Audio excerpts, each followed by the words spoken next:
Titans, go!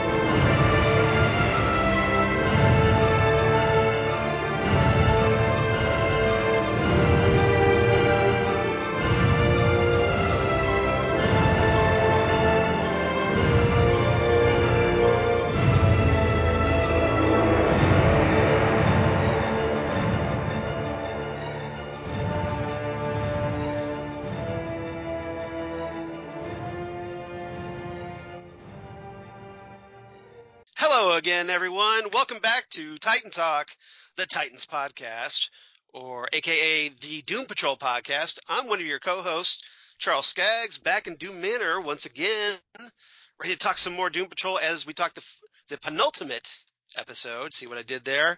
With my co-host, everybody's wonderful favorite co-host, Jesse Jackson. Hi, Jesse. Hello, Charles. How you doing? I have trouble saying penultimate. I always stumble on that. Is that like aluminum? Some people have trouble with aluminum. It's such a fun word. People like to use that word. I love that the word. next to last word. So I always I'm going to say it wrong. But yes, watched this last night. I'm sure no one will laugh at you for that. No. Oh, yes. None. Was grinning ear to ear. Wow, just a great episode. And I cannot wait to dig a little bit deeper into it with you. Yes, so here at episode 34, we're going to talk Penultimate Patrol. You guessed it, penultimate episode of Doom Patrol Season 1, the 14th episode. Just came out a couple days ago on May 17th, 2019. Written by Chris Dingus. I know he has to feel bad about his last name about that. Who co-wrote one of the greater episodes of this season, Cult Patrol, and directed by Rebecca Rodriguez. So very cool. This was a great episode, and a lot going on, a lot of characters. We get the return of Danny the Street in this episode, and get caught up with what's going on with Silas and the Beard Hunter. I know Jesse wasn't as excited about that. But should be a fun episode. He was pretty good in this episode. Yeah, because he wasn't really the beard hunter. He gave it up, and we'll talk about that here. Right. So, so Jesse, before we get into our guest cast, what were your overall thoughts about this one? First off, I guess we will see with Swamp Thing. But it appears the DC online universe believes in very literal titles. The Doom Patrol, the Cyborg Patrol, the Penultimate Patrol, for the penultimate thing. I'm surprised next week wasn't the the finale patrol. Yeah, I'm really hoping that Titans Season 1 and Doom Patrol Season 2 kind of change up the titles a little bit. Yes, yeah. Very small nitpick, and if it's cute to have a theme, but and if that's their shtick, that's their shtick. I can live with that. It is very much. It's not a deal breaker. I always love your themes, and of course, my favorite title theme, as we go into Fandom Zone just a little bit. Every penultimate episode of Arrow is always named after a Bruce Springsteen song title. Right. And there was a nice article about that, and how they kind of at first just did it for fun, and now then they look for a song that fits the theme and use that. So I think that's pretty cool. Do you happen to remember what Arrow Season 7 Bruce Springsteen episode title was? I can find out in just a minute. It's all right. It's no big deal. I just didn't know if you knew offhand. I was kind of curious. That's okay. Right. But I really, really like this episode. It's really coming together, isn't it? It is really coming together. And I know we're going to talk about this specifically, but the whole idea of being offered a chance to a do-over. Right. It's very Groundhog Day. Yes, and very them being internal thinking about it is just very, very cool. Yeah, this is a really well-directed episode, I thought, by Rebecca Rodriguez.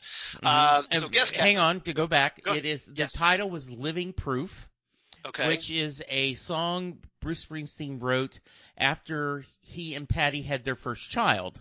Okay. And the song is all about how he has living proof of the magic of life looking into his son. So it is a father-son song or a parent-child song, and this episode was very much about parent-child relationships. Okay, got it. Okay, all right. Go.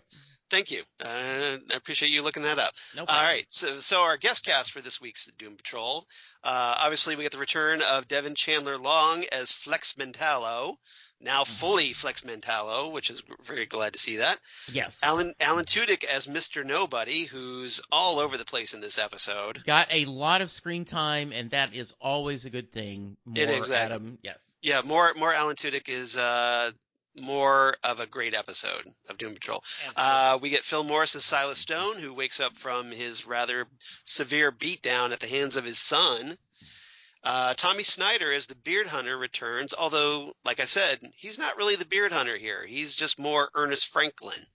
And we'll talk about that a little bit. We get Julie McNiven back as Cheryl Traynor in a kind of a flashback. Well, not really a flashback, but more of a memory, altered memory at the hands of Mr. Nobody. Victoria Blade, who plays Millie, it's not really clear if she's his girlfriend or his wife. I think girlfriend, because she was so quick to break up with him. She's been in episodes. She's going to be in the upcoming Watchmen TV series on HBO, which I'm really looking forward to. I am too. I was really interested. That's going to be. I wish I need somebody to talk about that with on Fandom Zone. Yes, yes, there is. Remind me to when we quit recording. I have a question about that. Okay, cool. Table that for now. Yes. See, we're so enigmatic here. Yes, exactly. And my question is about Lucifer. Okay. She was very charming. I liked her a lot. And she does not have a name. She just is in pilot on HBO, so we don't know. We don't know what she's playing. Play. Yeah, because they're obviously keeping a lot of cards close to the vest on that. She's also been in episodes of Blue Bloods and Chicago Fire. Yes. If you're a fan of one of those shows, maybe you've seen her before there. Ashley Doherty, or Doherty, she returns as Giselle. Now we haven't seen. This is Giselle the nanny that Cliff gets it on with. Yes. Once again. We haven't seen her since the pilot episode. Right. And she's only been in one thing of really note, the Dynasty 2018 remake, if you're curious. We also get the return of Todd Allen Durkin as Charles, no relation. He's the director who comes to Rita's tent to get her back on set during the Forbidden Congo stuff, which ultimately leads to her becoming Elasti-Woman. We also haven't seen him since the pilot, and he's been in episodes of The Resident, Nashville, and Burn Notice, if you're a fan of that show. So that's I thought I'd just run down the cast real quick. Yes. Mostly it's returning people. Now, a little bit of trivia before we get started. Obviously, once again, we have a couple of nods to the comics. So I want to mention those really quickly. That giant robot, Rog, is actually what his name is in the comics. He's not named here, but that giant robot actually appeared in the very first volume of Doom Patrol back in the 60s. Doom Patrol Volume 1, number 86, which was also the first appearance of Eric Morden and the Brotherhood of Evil. So I thought I'd mention that. And what his deal is that Rog, this robot, was essentially a robot that was designed by the chief for lunar exploration. So the chief actually built this robot in the comics, and Eric Morton stole it, and as an attempt to essentially audition for the Brotherhood of Evil. Okay. So that's kind of where they're drawing it from. But it doesn't quite work out, and he doesn't get to join the Brotherhood of Evil. Yeah, there was a little bit So that's kind of like a little nod to that here, where he gets turned down and replaced by Monsieur Mala. Yeah, which I thought was funny. We'll talk about. Yeah. It did give me a little bit, and this was not an obvious. This is me drawing lines where there probably shouldn't be. Right. But I was thinking of Dr. Horrible when I didn't get into the Evil League of Evil. Yes. It's like exactly. It's a lot like that. Yeah. Yeah. It's just like, and then well, we'll talk about that when we talk about Mr. Nobody, because I want to get into like the whole Millie's reaction to him getting turned down by the Brotherhood of Evil. Yeah. All right. Also, that little very important revelation at the end of the episode, where the chief is revealed as being responsible for the Doom Patrol's creation. Mm-hmm. That was something Grant Morrison introduced back in Doom Patrol Volume 2, number 57, which was a huge plot point in his overall story arc, where the chief in the comics, he essentially goes insane. Okay.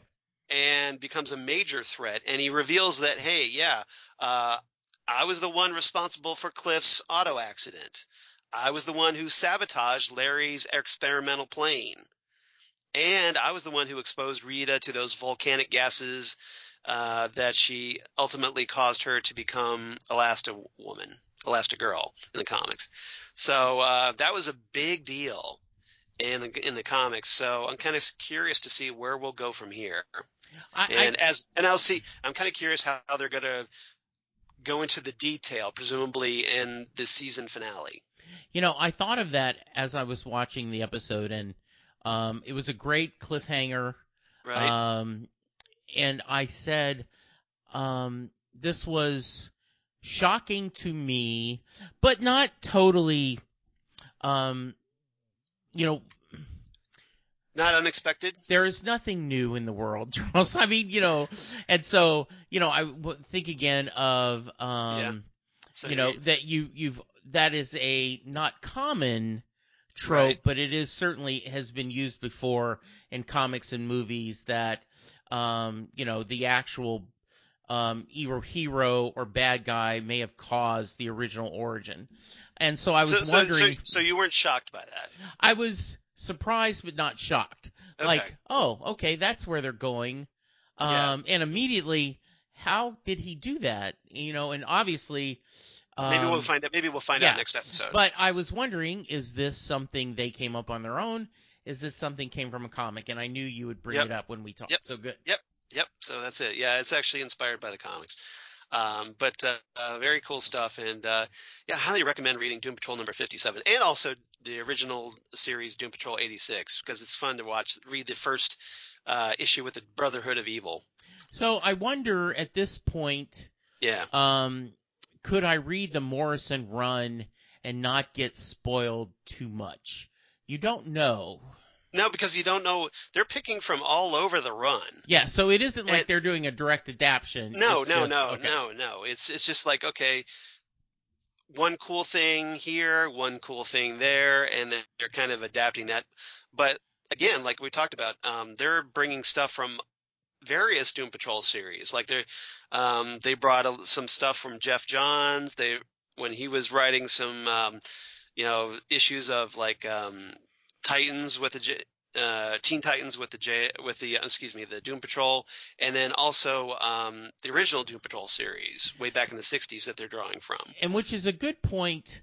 We have not discussed this before. Yeah. But the way they cut the episodes, they go through all the end credits. Right. And then when you go to the preview, it starts with a thanks to, and they list multiple comic creators. So what I'm thinking they're going to do, now that you bring this up, I think when hopefully this will get eventually released on Blu-ray. Yeah. So what I'm thinking is they'll have the episode, and then that trailer for next time will be on the end of that. Yes. So the special thanks to. So all the people's thanked in that special thanks those are comic book creators. Right. And all their various Doom Patrol stories. And that's what I think so it's cool that they're doing that. Helps to, not that you need verification, but I think that verifies the idea of they're looking at the whole series of all these creators that have worked on the Doom Patrol and picking pieces together to build its own continuity. Much like one of our favorite shows, Starman, built in all the community, and worked continuity. Worked it all together. Exactly. Okay. But it's very cool, and I kind of wish Titans would do that. So hopefully they do that in season 2, especially with the Judas contract. I want to see Marv Wolfman and George Perez credited for that. Yes. All right. So let's get into our main topics. I don't have a theme this week. Okay. But topic number 1 I want to talk about right off the bat. We need to talk about Mr. Nobody, and we could also talk about here. We could talk about Millie and the Brotherhood of Evil and the Chief. We could talk about the Chief too because of the way Mr. Nobody forces the Chief to finally come clean with the Doom Patrol at the end. Okay. So a lot of ground to cover in this one. But so what did you think of especially Mr. Nobody in this episode? I really liked the full story and the range. Yes.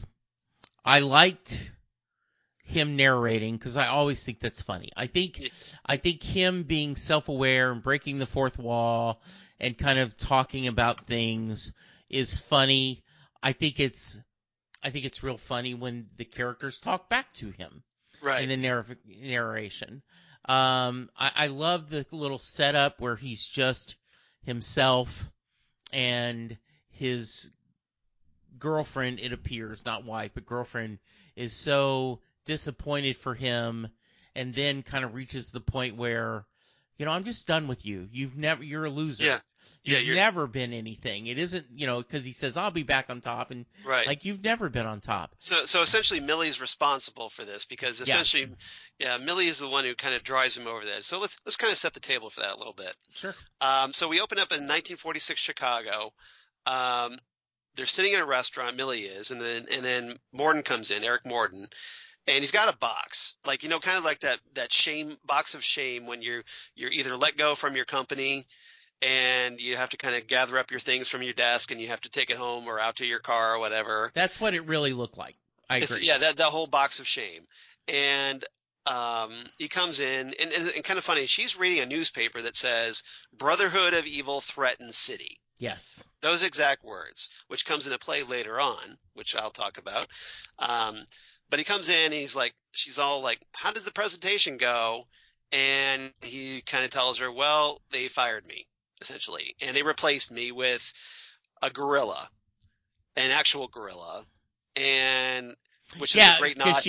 Which is a great nod to because Monsieur Mala, one of the original Brotherhood of Evil, he's essentially this big talking gorilla that speaks French because he's French, and he has a rather intimate relationship with the Brain. If you're a fan of Grant Morrison's Doom Patrol, so I'm hoping we get that at some point. So I wanted to step in. I thought that was a great moment. Yeah. When he says, "I'm being replaced by a gorilla," and she says, "More muscle." No, an actual gorilla. Yeah, he's smart. He speaks French. That was a really nice line. Yeah, that was one of my quotes. Okay. That's all right. But good. We can go in that full later. Okay. But so I'm really hoping we see the Brotherhood of Evil in season 2. I think that'd be a lot of fun.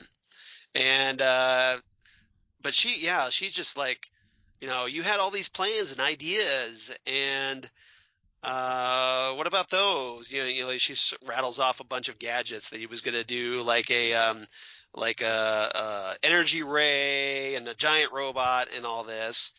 And then he tries to plead with her because she's like, look, I can't take this anymore, like you said. And she gets up to walk out of the restaurant, and he's pleading with her, look, I'll get back on top, really. And she goes, you've never been on top. Yeah. And he's like, what are you talking about? And she goes, well, like you said, you're a loser and you're a nobody. Right. To kind of put it more directly to the point. And she walks out. So eventually, basically, he's this loser, and he's got this, and it's this one thing that essentially is why he is the way he is now.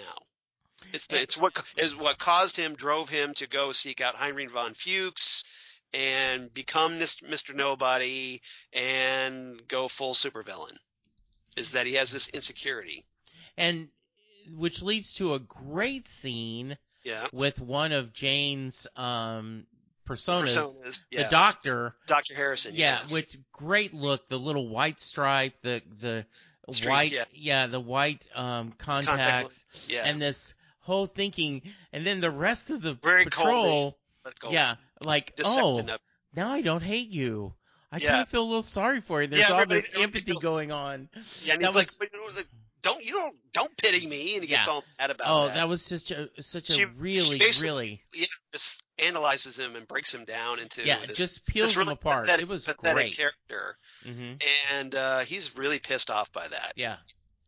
As you would, like any internet troll, if you really got them and really broke them down. Yes. And to expose them as the losers that they are. Mm-hmm. And that was a great moment, and I like that a lot. Yeah. So, but yeah, he's apparently way overcompensating, as we're told, and now he's using the chief, and we kind of find out his ultimate goal, and this is what I want to talk about the chief here, is that we thought that, okay, he's trying to make we talked about this last week, that he's trying to make the Doom Patrol into a better superhero team, and we're kind of wondering why. Yeah. And we talked about the possibility of that, well, maybe he's building them up to knock them down harder. Yeah.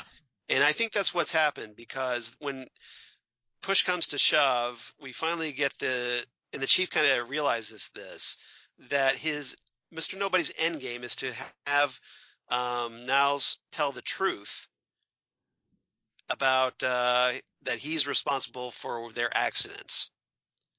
Yeah. So what did you think about the chief in that moment? Because obviously he doesn't want to tell, and he feels forced. But Mr. Nobody keeps going, look, the only way you guys are going to get out of this, and I'll leave you alone, is if he finally tells that secret. Do you think that – so I'm a little unclear on the ultimate goal of what Mr. Nobody wants. Right. Just a little – maybe it's just to torture Niles. Yeah, and because is there something – and it's like when we had the whole Groundhog Day thing. Yeah, and is there – he's watching the team. It's all just to make the team die over and over, to traumatize the chief. And is there why has he kidnapped him to begin with? Yes. Why is he in the white space? Yeah. And so I'm very curious about that. Maybe we'll get more in the final episode. Yeah, I'm hoping. Because there was the whole thing of, he's trying to get the chief to talk about where that kind of Neanderthal, hairy woman that he fell in love with in Hair Patrol, where she is. Mm-hmm. And so we were kind of wondering, well, why does he want that? And then he never really addresses that here. No, he doesn't. So that's going to be very curious. So I'm hoping we get that, connected in the final episode. I did like the nice phase out or fake out where, they did it great. Yeah. Where and I know we're going to talk a little bit more about. Yeah, because I want to talk about the Doom Patrol in white space next. Okay. So, but the whole Cyclops having the reveal with his dad and then showing up at that end. You mean Cyborg? Yes, Cyborg. Thank you. Yes, Cyclops, Cyborg. Yes. Thank you, totally Charles. Different character. Yes, thank you for keeping me on back. That's all right. So, Cyborg showing up, it fit well. And then later, we find out the reveal. Just a really well done and nice story throughout the place. So it was good. Yeah, because I want to talk about Doom Patrol White Space next, and I want to talk about Vic and Silas in our third segment. All right, great. So, because they have a big moment, we need to talk about that. So let's move on. When we go ahead and move on to the Doom Patrol White Space. One other thing about Mr. Nobody.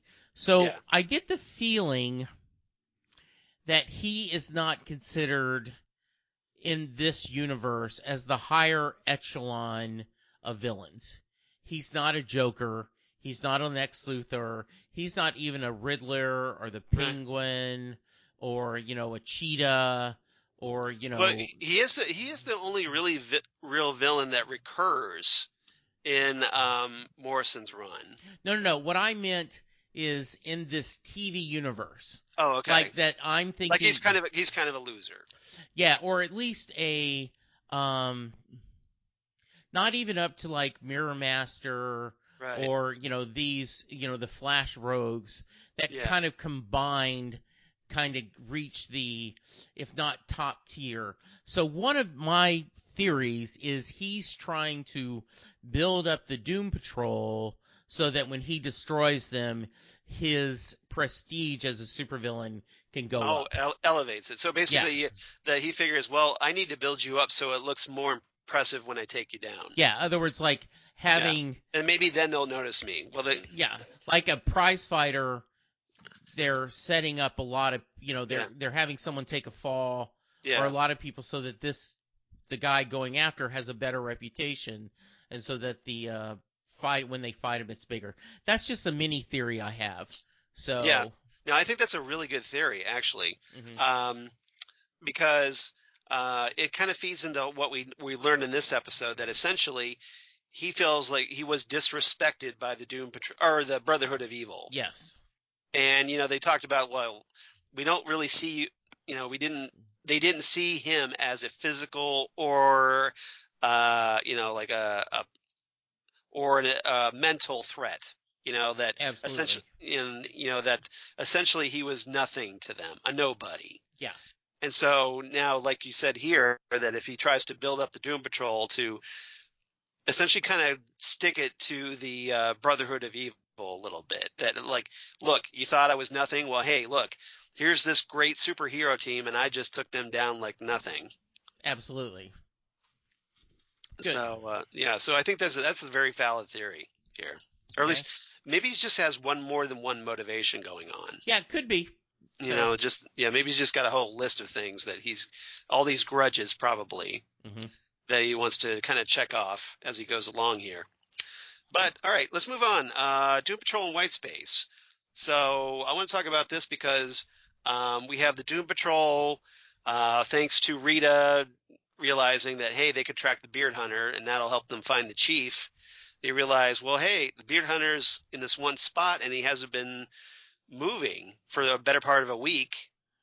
And so they track down where that is, and hey, lo and behold, he's on Danny the Street. So we get the return of Danny the Street, and we kind of find out that Flex Mentallo has met Danny the Street before. And I want to get your thoughts on what I thought was a rather hilarious scene when Flex tries to send everybody to the white space and ends up giving the entire denizens a collective orgasm. Yes, very, very funny. Makes for a great scene. Right out of When Harry Met Sally. Cliff, because he has no body. Really? Now, I would have argued that I guess it's the muscle he flexed. I would have thought that would have hit the pleasure centers of the brain. Yeah. And so it would have affected Cliff anyway, but it made for a funny joke. That him going, I was feeling left out. Yeah. Which also... Yeah, and everybody just kind of like, aw. And he's like, don't pity me. And then I think that also explains why when he goes back in time, he sleeps with the nanny again. Yeah, because it's like, hey, this is the first time I have my physical body. I can feel something again. Yeah, and so I thought he was a little hard on himself when he said, man, I've gone back, I got a second chance, and immediately I'm bopping the nanny again. And I'm like, okay, yes, you haven't eaten and drank in 30, 40 years. So yes, if you're a fan of beer, you're going to want a cold beer. Right. If there's a beautiful woman in front of you and you have the ability again, you're going to want to do that. Even better, there's a beautiful woman just in the towel getting a beer out of the fridge, so you get the beer and the beautiful woman. Exactly. So I thought that. So and then Mr. Nobody's like, yeah, now you're tempted. Yeah, it was a great scene with everyone kind of enjoying, even Danny the street with the fire hydrants going off.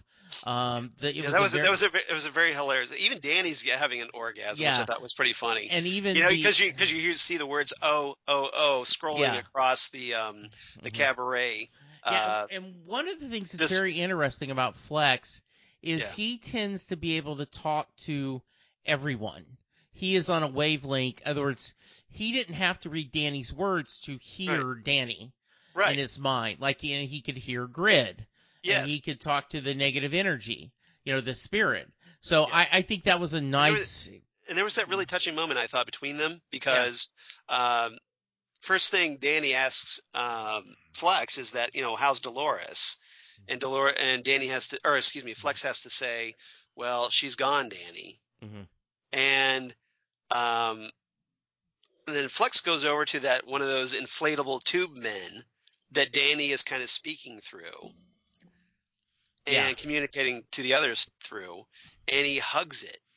Yeah. And it's this very surreal moment that you have this big muscle guy in leopard skin briefs hugging this big inflatable tube guy. But he's just,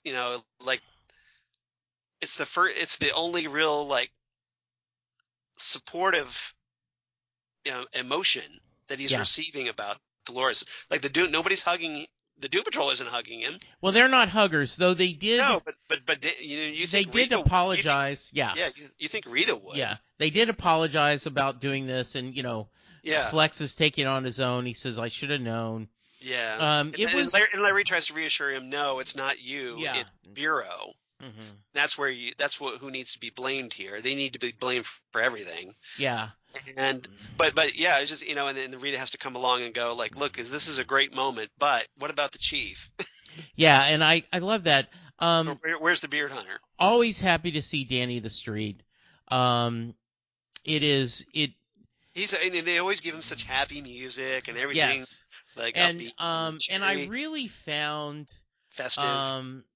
As much as I disliked the beard hunter and the premise last time, I really found it satisfying that this little nerdy parody of what is a real man, Ernest has kind of found his own place there. Yeah, he was a misfit, and we get the explanation. Yeah, that apparently the beard hunter, once he got there, Danny somehow got him off his beard fetish, and he was able to kind of live a regular life. So he gives up being the beard hunter. Yeah, and he kind of he still kind of lapses though during the orgasm scene when he's like looking at this guy standing next to him, his beard as he's orgasming.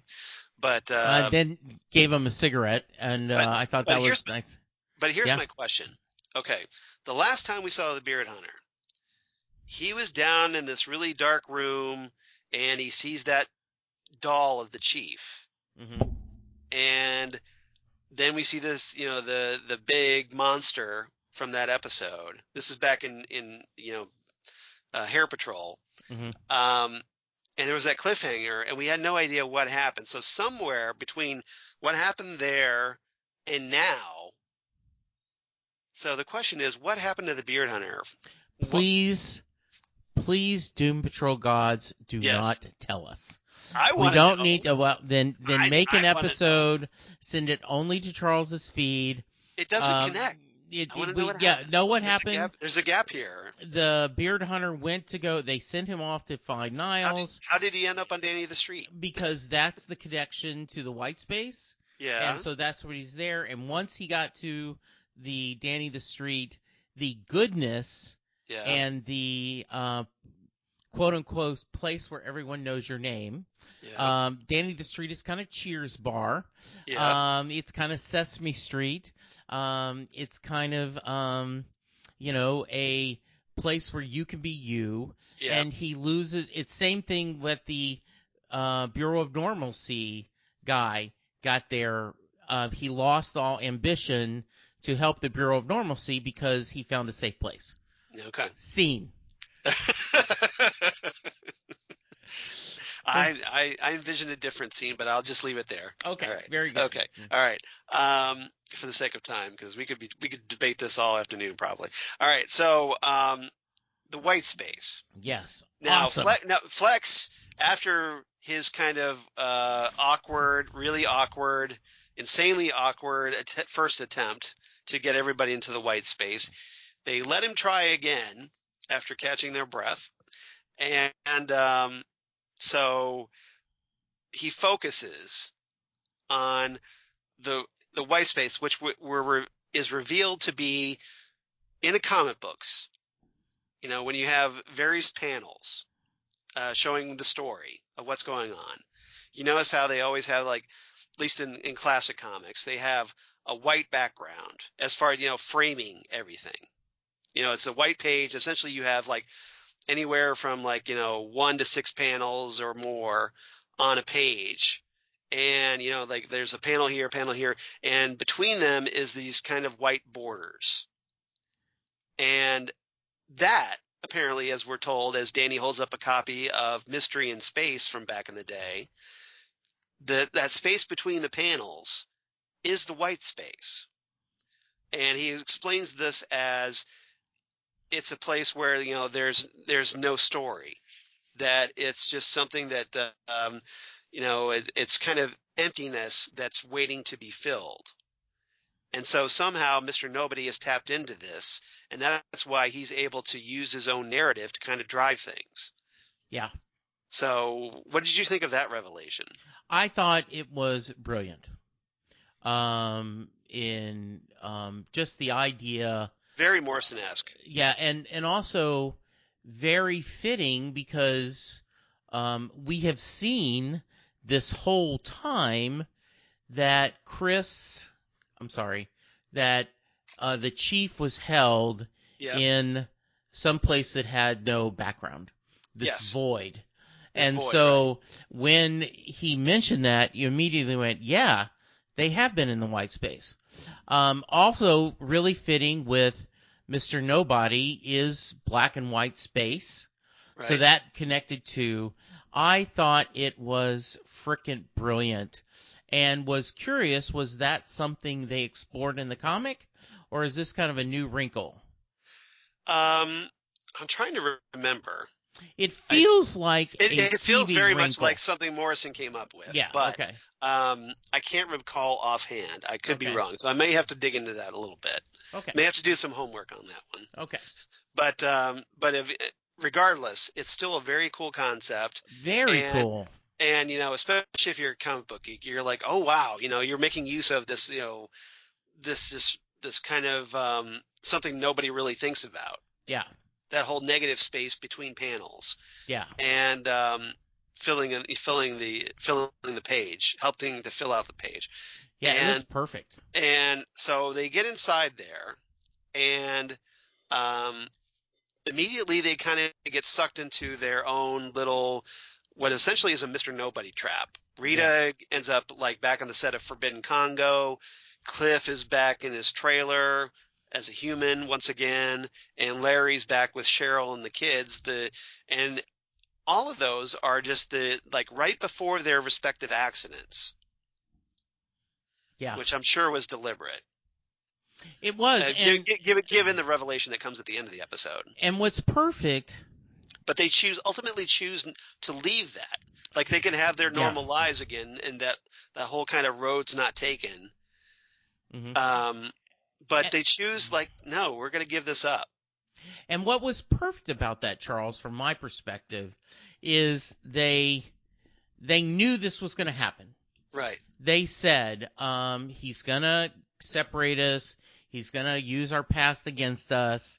And so Mr. Nobody is like, you even saw it coming and you didn't pay attention. But I felt like they did see it coming, but they were prepared, because all of them, after a few minutes of kind of settling in, go, no, this is not.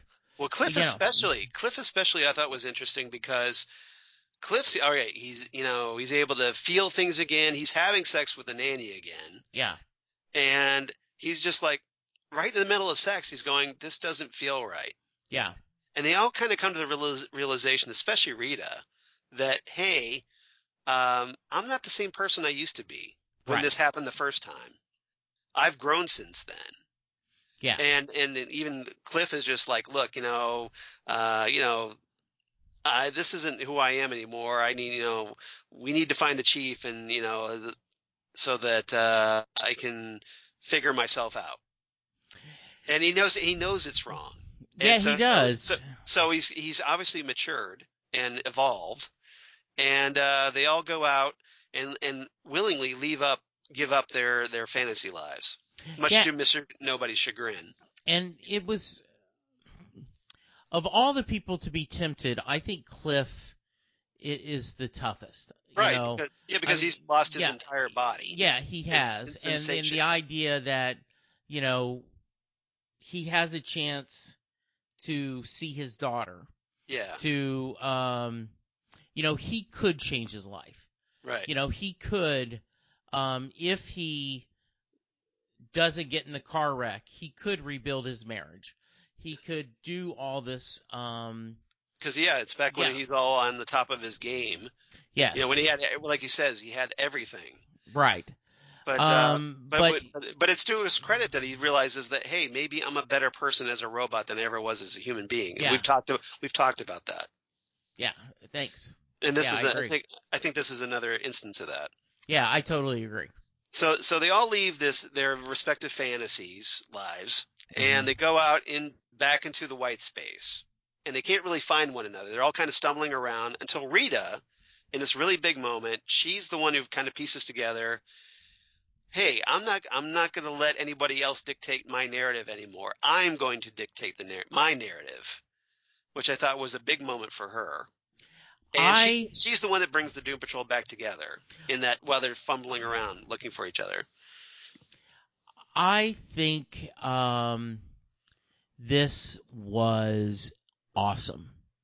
The idea that she's smart enough to, or maybe stubborn enough, okay, I'm going to just control my own destiny. And to have Mr. Nobody like, what are you doing? No, you can't do, no, you can't do this. And he's like, yes, I can. Oh, in an awkward thing, the Doom Patrol finds themselves. And it was just a great moment. Rita's obviously come a long way since when we first met her at the beginning of the season. When you think about, she didn't want to get involved, for one thing. Yeah, and also, but you think about the early Rita, she was offended by seeing somebody who had lost an arm. Yes. Which and that's what caused horrible. Her downfall. Yeah. Not a good look. And she admits it. She's like, look, I was a monster long before I came to this set. Yes. And, that's one of her reasons for leaving her fantasy life. Yeah. And the fantasy memory. But I thought it was a really cool moment. And then obviously that leads us to ultimately the chief and that big revelation that we talked about. Absolutely. All right. So let's move. Anything else about this topic before we move on? No, can't think of anything. Okay. Very cool stuff though. Really liked it. And Jane, of course, she figures that she goes her own way, as the chief points out. She's always liked to go her own way. Yes. But she ultimately gets back with the team as well. Yeah, absolutely. So third topic. Let's talk about Vic and Silas, because Silas wakes up from his beatdown, and Vic starts off feeling a little guilty until a really big revelation from Silas about Vic's memories. So what did you think about all that? All right, so here's where you and I might separate. Okay. Go on different paths. Diverge. And so I'm going to take what I don't feel first. Okay. I intellectually understand Vic being upset and finding another betrayal. Yes. And all this feelings that he has. I think that is... And I even get that that's how this character would react. Yeah. But I'm going to do the alternate. Okay. You had false memories and almost killed your father.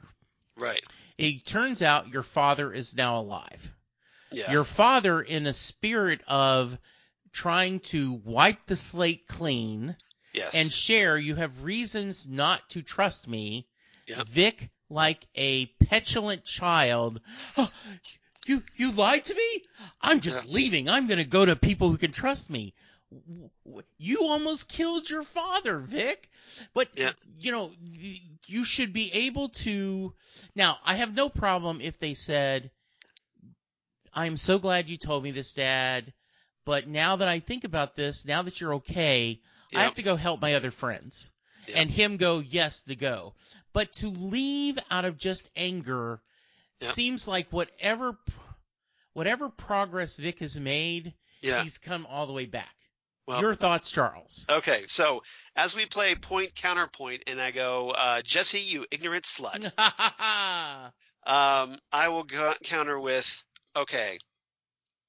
Vic starts off as Silas first wakes up. Vic is feeling horribly guilty about beating his father. Yes. He is so upset. He's just like, I'm so glad you're alive. And he's talking just how he was like, all of this is my fault because of my mistrust of you. And Mr. Nobody came in and he twisted that. And I almost killed you as a result. So he feels horribly guilty about this. And then Silas goes, well, maybe there's a reason for that distrust. And here's why. And he goes, I never told you this, but that whole thing where, you thought your mom was dead, laying with you, next to you after the accident. She was actually alive, just like you were, in kind of the same shape. So we took you back to the Star Labs, and I kind of had this one choice. Well, either I could save her or I could save you.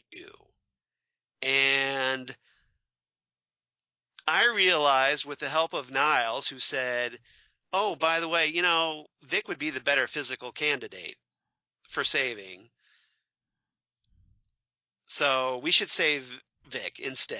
And so Silas goes ahead and is like, I'm going to do that. I'm going to save Vic. And then, oh, by the way, well, I guess maybe my wife would probably want me to save you instead of her anyway. So it all works out. No, I'm going to pause you there.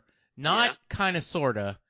They have no doubt she would choose that. So go ahead. That's all right. So far, I'm on with you. Everything except that. Okay, there is no doubt. Okay, so no doubt that, this is how we rationalize is that, hey, look, obviously you're the better candidate, but hey, my wife would want that anyway. Definitely. Right. So that's two votes on why I'm doing it, yes. Okay, so,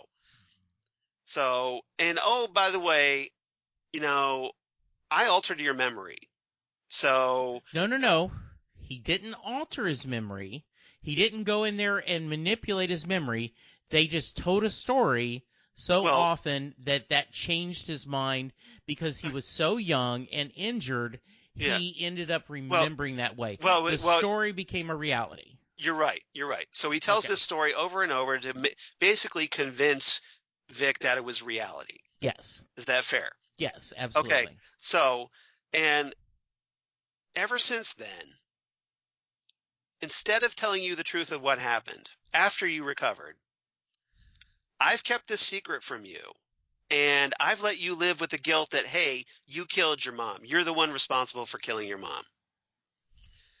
And so Vic, hearing this for the first time, is probably going, wait, so instead, here he is feeling horribly guilty, and then all of a sudden Silas drops this big revelation on him. And while he's emotionally compromised, he is still indirectly responsible, for killing his mom. So not directly, but he's feeling like he's directly responsible. And Silas let him live with that guilt all this time. Totally agree. And Silas is wrong. And Silas admits that he's wrong. He's like, hey, look, and we find out the reason is because Silas was afraid of losing Vic.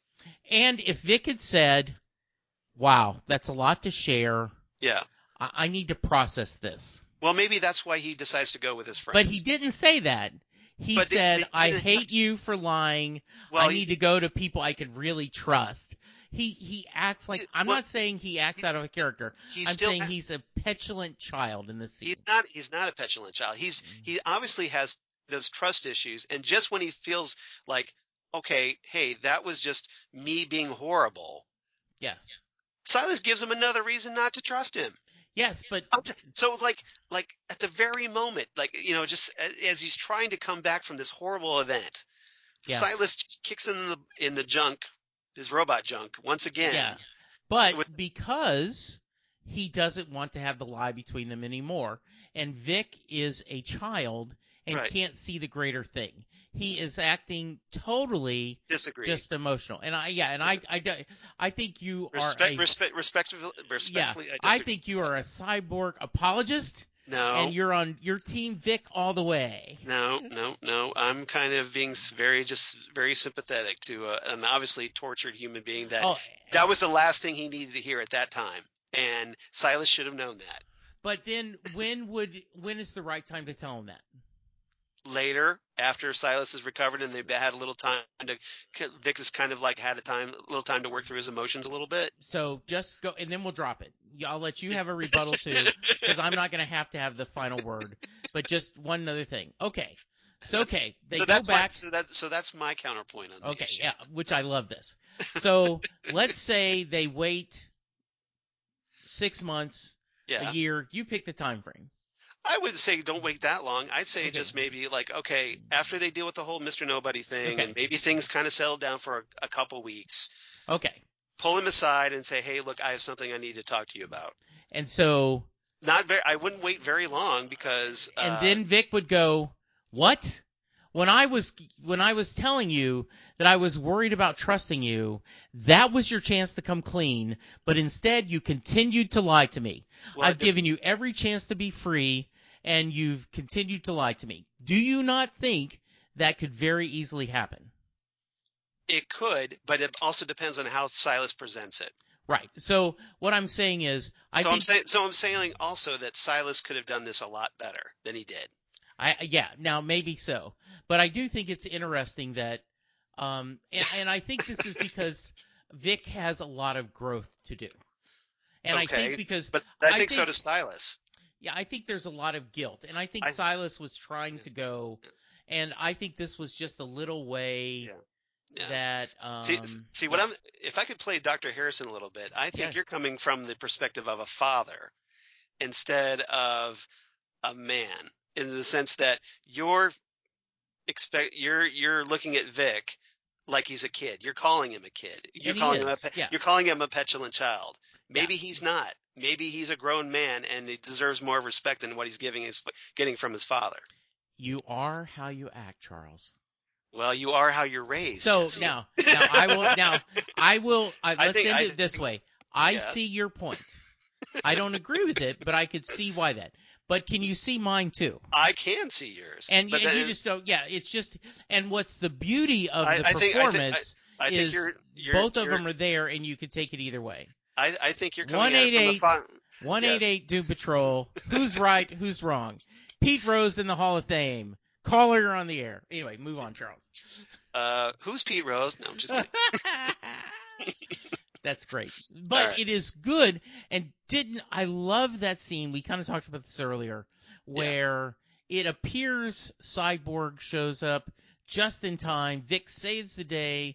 Everyone's feeling sorry for Mr. Nobody. He blows them to smithereens. We go back. We've got pancakes. We've got bacon. We've got staff meeting. Rita is in the amazing Doom Patrol dress.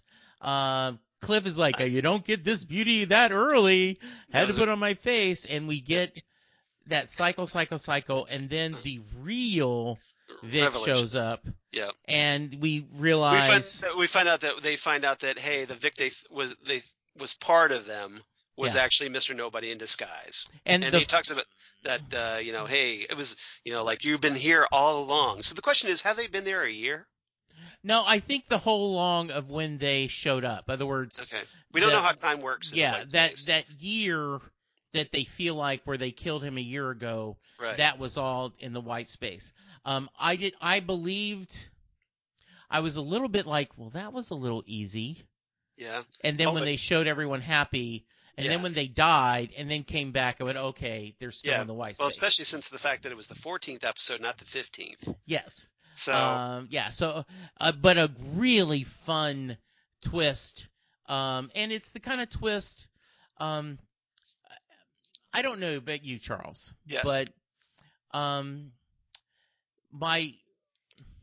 my favorite twist is where I didn't know it was coming at all. Okay. I mean, where I'm like, holy moly. Yeah. My second favorite twist is just a beat before it happens. You figure it out. You figure it out. Yeah. And that's my second favorite. You're like, oh. Yes. Yes. Oh, that was so clever. Yeah. My least favorite beat is, okay, we see this a mile away. Yeah. So, yeah. Well, I don't think that's what happened here. No. I thought it was really good. So all right. What did you think about, the whole white space and them kind of, doing the different ways they're dying, the whole thing, because we got all these different versions of how the Doom, because it's this whole kind of fantasy world where like it's been a year later, the Doom Patrol is in their uniform, like an actual uniforms, like you see Rita in a classic Doom Patrol red and white uniform, Larry's wearing one, but you can't really see most of it because he's got that big jacket on still. But he's wearing one. Cliff even has a red T-shirt on. Mm-hmm. And now Jane's the only one that's not really going down with it, but that's Jane. Doesn't it look like – I'll have to look at a screenshot, but it appears she might have like a little red underneath her jacket, just the smithering of. I'm not sure. I agree with you. I mean, they all – none of them are. Rita is in as exactly as you expect. Yeah. She even has long, like white gloves and white heels. Very throwback to the like the 60s or something. Yeah, but she looks awesome. But my point is, so they go out and they're standing in this park and they're facing off against this giant robot Rog that I was talking about earlier, who's like pretty good, pretty well compared to the comics back in the 60s. Yeah. And, like one time he we see that he throws a tree at them and then, and then he, disintegrates them. And then next time he stomps on them and another time he shoots missiles at them. And each time Niles is in the Doom bus watching all this horrified. And it keeps repeating over and over again, like the Groundhog Day thing. And ultimately to the point where Niles goes, we keep going back to this moment where it's like right before they all head out to the park. And Niles goes, don't go. It's a trap. He's the one, he figures it out finally. And we even get the return of Perry Como's. Yes. Hot diggity, boom diggity. Yeah. Boom, what you do to me. Yeah, which was really nice. That was. Yeah, and that was, that was the same song that was playing when Mr. Nobody massacred the original Doom Patrol. Yes. So, nice callback to that. Then So that's obviously got to be one on your Doom Patrol soundtrack. Yes. And, then Mr. Nobody reveals himself, and then, that we go back to white space and he reveals that, hey, you've been here all along. Surprise. And then the whole chief revelation at the end. So it was pretty impressive stuff and good use of the whole Groundhog Day type scenario. Oh, just perfect. Yeah. Oh, and you notice that when Niles going back to the beginning of the episode, when Niles is showing talking, with the 1 year later Doom Patrol, and he pulls out a newspaper, and it's obviously a much smaller newspaper because you notice how newspaper sizes have shrunk in the modern, but it has the exact same headlines: Brotherhood of Evil threatens city from before, and that should have been your tip off right there that, hey, they're still in the white space. Yeah. So, just saying. So absolutely. I thought it was a great little nod to everybody paying attention. Yeah, great episode. We have, we're set up with the dun dun dun. Yeah, exactly. So why do you think the chief or the yes. what do you speculation time? Why do you think the chief planned all this? What do I think the chief planned all this? Yeah, why did the chief have them all get in the accident? Oh, well, I know the comic book reason, the Grant Morrison reason. Okay, so... But that was because he was insane and essentially was just like, hey, I want to watch some really great people get torn down just for kicks. But... that doesn't seem like a good answer for the if show. If you're insane, if the chief's insane, yes, it is. But I think we'll find out something a little different here. I think maybe we'll find out that he maybe just happened to be there at one, and then maybe at Cliff's, maybe he was indirectly responsible for that, and then he had this kind of scientific curiosity. We'll find out. Mm-hmm. But I don't think it's going to be pleasant. Of why, unless they do something completely different and unexpected. I think if they go down this road that the chief is responsible for their accidents, I don't think it can be pleasant. Yeah. Because maybe he figures, well, people, that they mean to be, I want to see if people can be stronger than they realize and how they react to it. To this something horribly traumatic like this in their lives, and see who's able to recover from that and who's not. Yeah, the only thing like a scientist, because remember, he is a scientist.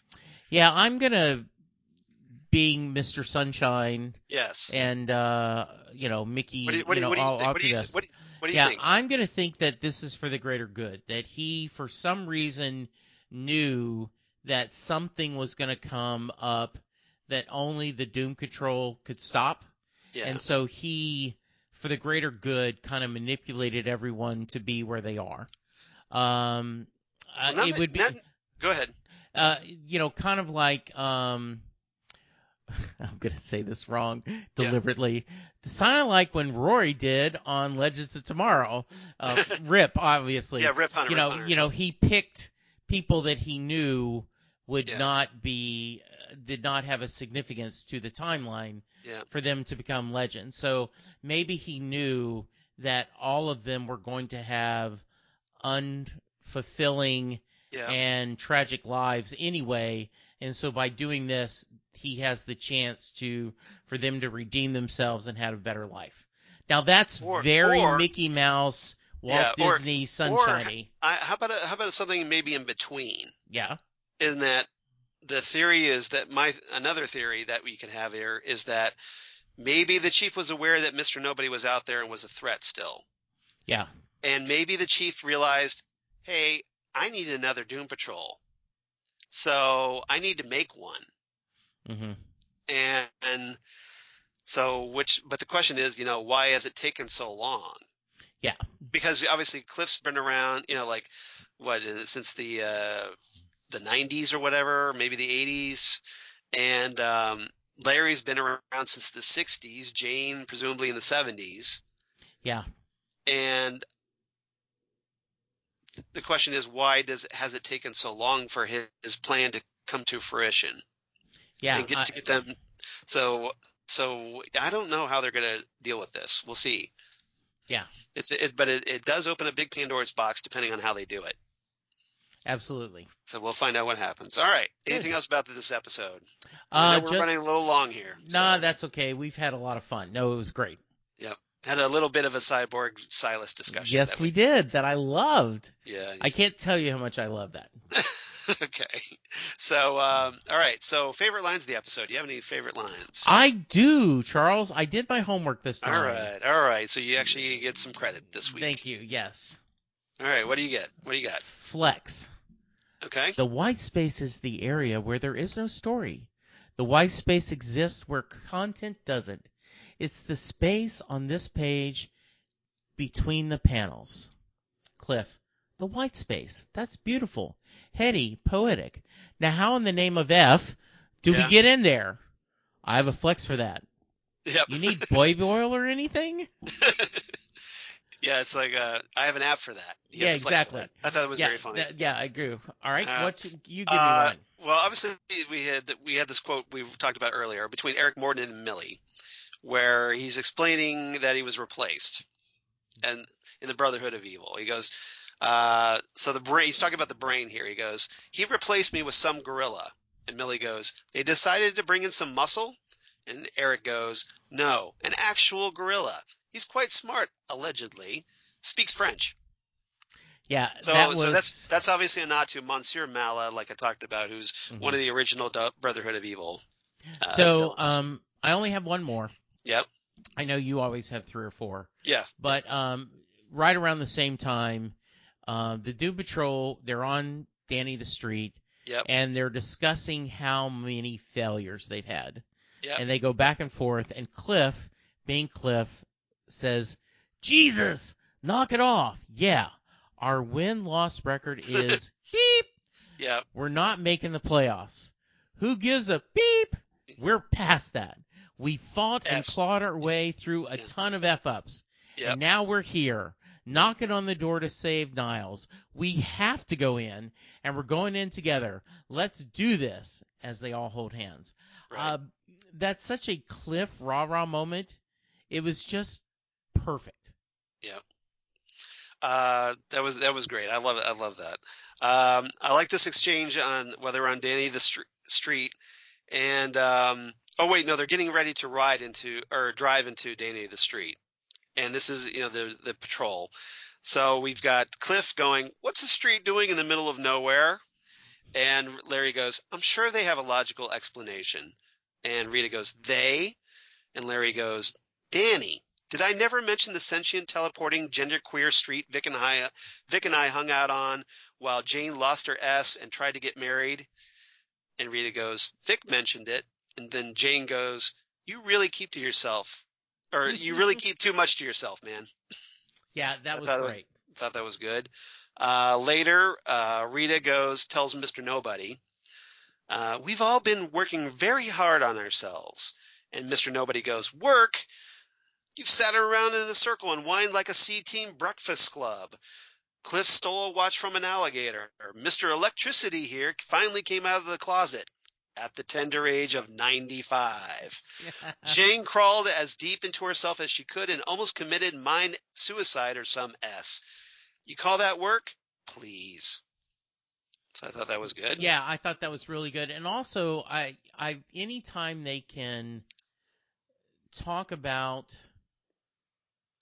the age of these characters, I find wonderful. Yeah. And, hopefully eventually somebody's going to address the whole immortality thing. Yeah. I think that needs addressed. This exchange between Dr. Harrison and Mr. Nobody, where she kind of picks him apart. Dr. Harrison goes, what are you overcompensating for? And Mr. Nobody goes, I'm not overcompensating. Dr. Harrison says, please, this form, this phony darkness, this childish display of sinister power. And Mr. Nobody replies, that's ridiculous. A, I am sinister and dark, and B, I'm powerful enough to control this entire streaming service if I wanted to. Yeah. As in the whole DC Universe streaming service. That was really well done. That was fun. And then lastly, I have a great line from Mr. Nobody to Cliff, where he goes, good God, if stupidity were a superpower, you would be G-damn Superman. Yeah. So that was good. That was very good. All right, so what's your rating? I had a lot of different choices on my item to do. So I ended up doing something very simple. 9 out of 10 non-chocolate chip pancakes. Yeah, the chief was a little disappointed that his chocolate chip pancakes were just regular pancakes because he had eaten all the chocolate chips. Yes, absolutely. And we know his sweet tooth. Yeah. So I love that. And but me, I would have been all over that bacon and pancakes. I would have been you guys go off on the mission. I'm just going to stay here and eat bacon and pancakes. That's one of my favorite meals. Yes. All right, with a nice glass of orange juice with that, or hot tea. That's good. One of my favorite stories, and then I want to hear your rating, Yep. is Penn Jillette talked about raising his kids, and they're like, he said you can't put the syrup directly on the bacon because that would just be wrong. But if it happens as you're pouring the syrup on the pancakes, some accidentally get on the bacon. Yum. And just the whole kind of way around something was just lovely. So anyway, what's your score? My rating is 9 out of 10 giant red robots. Because I love the fact that he used Rog or Raj, depending on how you pronounce it. And I just thought it was a very cool callback to the 60s Doom Patrol. Yeah, and especially since the robot looked very primitive. Retro, yeah. Yeah, they're very, very nice. So, yeah, good stuff. Yeah, I really like that. All right. Let's see here. So we do have some real quick Titans Tower news I want to talk about. So if you're a Deathstroke fan, you might be interested to know that, hey, CW Seed is coming out with a Deathstroke animated series. So during the CW's upfront presentation, the network's president, Mark Pedowitz, unveiled animated series, including Deathstroke for CW Seed. And that's kind of like, probably going to be similar to how they did the Vixen series, the Ray, and if you saw the Constantine City of Demons series on that. Good. But no word yet if Manu Bennett, Joe Manganiello, or Isai Morales, who's going to be playing Deathstroke on Titans, are going to be voicing the character. I would guess maybe Isai Morales, because if they're releasing this, they're going to decide to release this around the same time as Titan Season 2. So maybe Isai Morales will be the one voicing Deathstroke, I'm guessing. Good. All right. Very nice. Right. Any other news? Yeah. Obviously, tell it to Titan Talk. We got some feedback from Holly. So do you want to read that or should I? It's up to you. I have it if you want me to read it. Yeah, why don't you go ahead and read it? Okay. From Holly.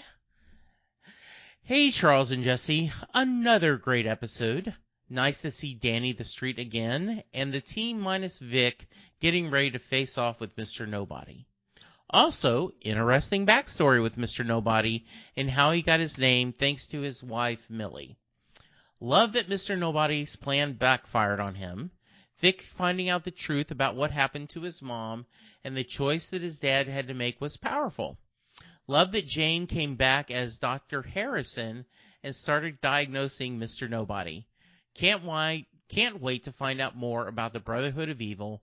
Wonder if they don't have ties to the Departmency of Normalcy. And it looks like the team is stuck in a time loop until the chief realizes it's a trap. Didn't see the plot twist with Mr. Nobody taking the form of Vic. Can't wait to see how all this shakes out after Chief's little bombshell right before the episode ended. I'll wrap it up here. Holly from Wisconsin. Thank you, Holly. Thank you so much, Holly. We always great to hear from you. What is always funny, Charles, is she always sees the episode pretty early on a Friday. She sees it when I see it. So normally I watch it. And then I get the email from her, and I'm like, yes, we're on the same page. Yeah, and so I'm always, I usually do not see it till late Friday night, or like last night, I didn't see it till last night. And so that was always just like, okay, don't open the email, don't want to be spoiled. Yep. So that's great. See, that's why one of the reasons I watch early is like I want to be able to read Holly's email. So yes, absolutely. That's great. Yeah. All right. So if you want to be like Holly, and please write us here on the podcast. You can reach us at TitanTalkCast@gmail.com. That's TitanTalkCast@gmail.com. We'd love to hear from you. It doesn't have to be just Holly, although we love hearing from Holly. Anybody else, give us your thoughts on the whole season of Doom Patrol so far, or what's coming up in Titan Season 2 that you're looking forward to. We'd love to hear that. Any guesses on what's coming up on the Doom Patrol season finale? That could be cool. And anything else, how we're doing. You can reach us there or on Facebook at Titan Talk, the Titans podcast, or on iTunes, of course. You can reach us there, Apple Podcasts, or on the Twitter at Titan Talkcast. You can reach us on Twitter at Titan Talkcast. So lots of places to reach us. Let us know how we're doing. And Jesse, where can they reach you on the interwebs? Well, you can find me in a couple places. One, about once a month, I'm on Next Stop Everywhere, the Doctor Who podcast with Charles. But the other 3 weeks of the month, Charles is talking Doctor Who with a guest companion, so please check those out. Yep. I am on at least 2 more episodes when this comes out of the Small Council Matters, the Game of Thrones podcast I'm on. I know we're going to record after the final episode, which as we're recording will be tonight, and I'm sure we're going to do one more episode that's wrapping up. It's too late for you to check by the time this is released, but we did a kind of quick our predictions on the Game of Thrones. So that's available if you want to go and check. So now we get to see if they're right. Yes. And I went. Are you looking forward to tonight's episode? I am. I'm very much looking forward to it. And then of course you can hear me on Set Listing Bruce, the Bruce Springsteen podcast, where I talk to Bruce Springsteen fans around the world. And this week's episode, Charles, you will smile. I was talking to a fan, Stephanie, and she lives in Sheffield. Nice. And you can imagine we spent a few minutes. Sheffield, England, Sheffield? Yes. Nice. And she was a fan of the Classic Who, has watched only a little bit, but loves Graham. Oh, okay. Yeah. She's a big Graham fan. Yeah, because he hosts that's from Doctor Who, obviously. He hosts a game show, and they love watching that show. So cool. We did. So at the very beginning of this week's episode of Set Listing Bruce, there was a little Doctor Who talk. So cool. Charles, how about you? Where can they hear your fine work? And I believe there's a place where they can read all about news and reviews and interesting things. Yep. As I see Doggy in the background. Yes. Say hi, Charlie. Hi. So everybody, you can reach me on Twitter at Charles Skaggs or on Instagram at Charles Skaggs. Facebook, of course, at Charles Skaggs in Hilliard, Ohio. Or my blog of geeky things. Damn good coffee. And hot. Damn good coffee and hot, where I talk about all the stuff we talk about here on Titan Talk, including Titans news, Doom Patrol news, anything DC Universe related, or any kind of comic book sci-fi news, anything that just really floats my interest, which I have many if you follow me, or news of my other podcasts that I do for Southgate Media, including the aforementioned Next Stop Everywhere, the Doctor Who podcast, where Jesse and I are going to talk the fires of Pompeii here in about a couple weeks or so, maybe like a week and a half. So better get going on that. And or Ghostwood, Twin Peaks podcast they do with Zan Sprouse, wife of comic book artist Chris Sprouse. We talk about all things Twin Peaks, David Lynch, etc., etc. And soon we'll be reviewing the upcoming Criterion Collection release of Blue Velvet by David Lynch, starring Kyle MacLachlan and Laura Dern and Dennis Hopper. So as the villainous Frank Booth. So definitely worth checking that out, and we'll run that down and review the new Blu-ray release.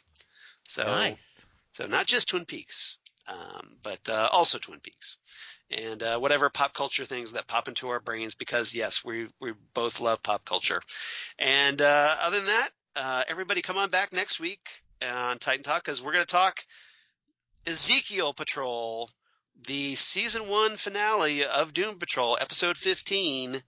Where all we're told mysteriously is that the Doom Patrol go their separate ways in the season finale. So what happens? Who knows? Hopefully we get season 2, and we'll find out.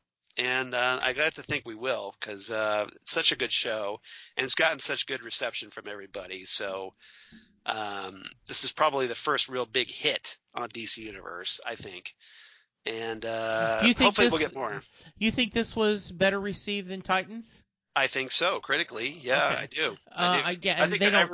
a lot They of don't people share ratings, do they? No, they don't. And a lot of people have enjoyed Titans. Don't get me wrong, but Yeah. I think by and large, anybody that's watched Titans and then also watched Doom Patrol has said that they think that Doom Patrol is a better production, and I have to agree.